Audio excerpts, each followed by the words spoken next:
अस्सलाम वालेकुम। उम्रा, ये लफ्ज़ सुनते ही एक अजीब सा सुकून मिलता है ना। ये एक बहुत ही गहरा रूहानी सफ़र है। तो चलिए खादिम ट्रैवल्स की इस गाइड के साथ हम इस मुक़द्दस सफ़र के हर कदम को बिल्कुल आसान लफ्ज़ों में समझते हैं।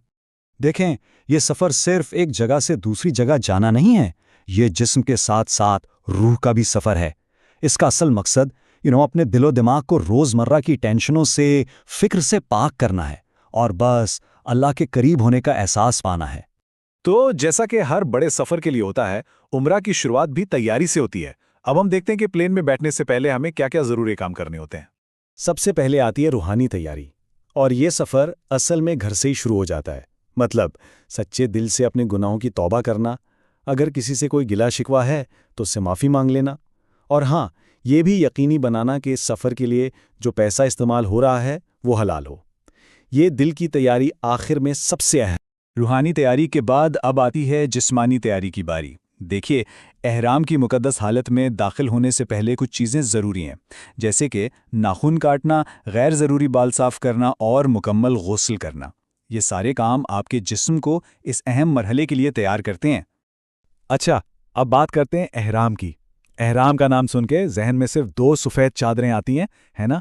लेकिन ये सिर्फ कपड़े नहीं है, ये एक एहसास है, एक कैफियत है, आजिज़ी की, पाकीज़गी की, और थोड़ी देर के लिए इस दुनिया से बेनियाज हो जाने की। तो अहराम का कॉन्सेप्ट बेसिकली उम्रा के आगाज़ की निशानी है। ये वो पॉइंट है जहां इंसान अपने दुनियावी मामलात, अपना स्टेटस, सब कुछ पीछे छोड़ देता है, और इस मुक़द्दस हालत में क्या अमीर, क्या गरीब, सब ज़ायरीन अल्लाह के सामने बिल्कुल बराबर हो जाते हैं। मर्दों के लिए एहराम, जैसा कि आप सब जानते हैं, दो सिंपल बिना सिली हुई चादरों का होता है। ये सादगी की निशानी है कि हमने हर किस्म का दिखावा छोड़ दिया, जबकि ख़वातीन का लिबास, उनका सादा बावकार लिबास ही उनका एहराम है। बस उन्हें चेहरा और हाथ खुले रखने होते हैं। जब आप एहराम की हालत में होते हैं तो कुछ चीज़ों से बचना लाजमी हो जाता है, जैसे कोई भी खुशबू या परफ्यूम लगाना, बाल या नाखून काटना, और सबसे ज़रूरी, किसी भी किस्म के झगड़े या बहस से दूर रहना। ये पाबंदियां असल में सेल्फ कंट्रोल सिखाने और पूरी तवज्जो इबादत पर रखने के लिए हैं। लब्बैक अल्लाहुम्मा लब्बैक, ये तलबिया है, वो खूबसूरत कलिमात जो ज़ायरीन अपनी नीयत करने के बाद लगातार पढ़ते रहते हैं। ये अल्लाह की पुकार पर हमारा जवाब है, हमारा इकरार है, ए अल्लाह मैं हाजिर हूँ, मैं हाजिर हूँ। तो चलिए अब हम आगे बढ़ते हैं उम्रा के सबसे अहम, सबसे मरकज़ी अमल की तरफ, यानी तवाफ़। तवाफ़ क्या है? यह अल्लाह के घर यानी काबा के गिर्द 7 बार चक्कर लगाने का अमल है। आप इसको ऐसे समझ सकते हैं जैसे पूरी कायनात एक मरकज़ के गिर्द घूम रही है। बिल्कुल इसी तरह ज़ायरीन का मरकज़ अल्लाह का घर होता है, और ये घूमना उसकी वहदानियत का इकरार है। तवाफ़ का अमल शुरू होता है नियत से, फिर हिजरे अस्वद यानी काले पत्थर से पहला चक्कर शुरू किया जाता है। मर्दों के लिए पहले 3 चक्करों में थोड़ा तेज चलना, जिसे रमल कहते हैं, सुन्नत है, और जब 7 चक्कर पूरे हो जाते हैं तो आपका तवाफ़ मुकम्मल हो जाता है। रुकने यमानी और हजरे अस्वद के बीच में एक ख़ास दुआ है जो हर चक्कर में पढ़ने की ताकीद की गई है। रब्बना आतेना फिद दुनिया हसनता व फिल आखिरती हसना वकिना अज़ाबन नार। इसका मतलब है, ए हमारे रब, हमें दुनिया में भी भलाई दे और आखिरत में भी, और हमें आग के अजाब से बचा। कितनी जामे दुआ है ना। अच्छा, तवाफ़ मुकम्मल करने के बाद 2 बहुत अहम काम करने होते हैं। एक तो मकाम इब्राहीम के पीछे 2 रकात नमाज अदा करना, और दूसरा काबा की तरफ रुख करके जमजम का पानी पीना। तवाफ़ के बाद अब बारी आती है सई की। सई वो अमल है जो हमें हज़रत हाजरा अलैहिस्सलाम की याद दिलाता है, उनके सब्र की, उनके यकीन की, जब वो अपने बेटे हज़रत इस्माइल के लिए पानी की तलाश में दौड़ी थीं। तो सई का आगाज़ होता है सफ़ा की पहाड़ी से। सफ़ा से मरवा तक जाना ये एक चक्कर हो गया।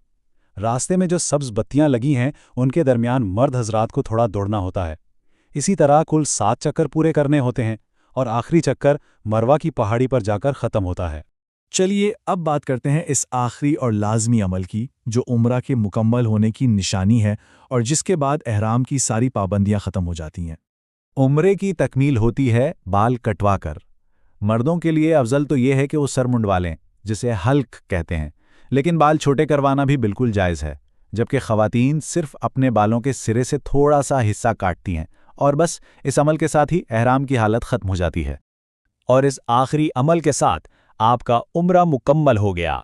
احرام کی تمام پابندیاں بھی اٹھ گئیں۔ اللہ آپ سب کی عبادت قبول فرمائے۔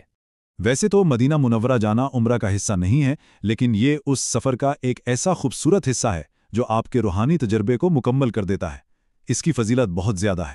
مدینہ میں سبحان اللہ اتنے اہم روحانی اور تاریخی مقامات ہیں، جیسے مسجد نبوی، اس کے اندر جنت کا ٹکڑا ریاض الجنہ، پھر جنت البقیع، مسجد قباء اور کوہ احد۔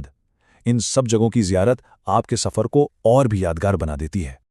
تقبل اللہ منا و منکم، یہ ایک دعا ہے جو ہم ایک دوسرے کو دیتے ہیں، مطلب اللہ ہم سے بھی قبول فرمائے اور آپ سے بھی۔